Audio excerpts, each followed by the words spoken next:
বাংলাদেশের উত্তর ও দক্ষিণ দুই দিক থেকেই কৌশলগতভাবে শক্তিশালী অবস্থান তৈরি করতে চায় বলেই ইলিয়াসের মত।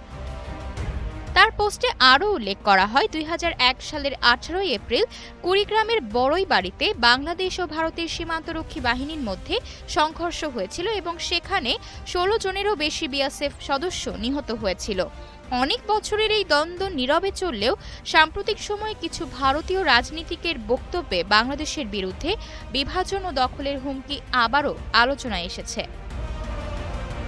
এই প্রেক্ষাপটে ইলিয়াস হোসেন বাংলাদেশের সরকারকে সতর্ক থাকার আহ্বান জানান। বিশেষ করে সীমান্ত ঘেঁষা জেলার লালমনিরহাট, ঠাকুরগাঁও, বগুড়া, কুমিল্লা, ফেনী ও শমশেরনগর বিমানবন্দরগুলোর নিরাপত্তা জোরদার করার সুপারিশও করেন।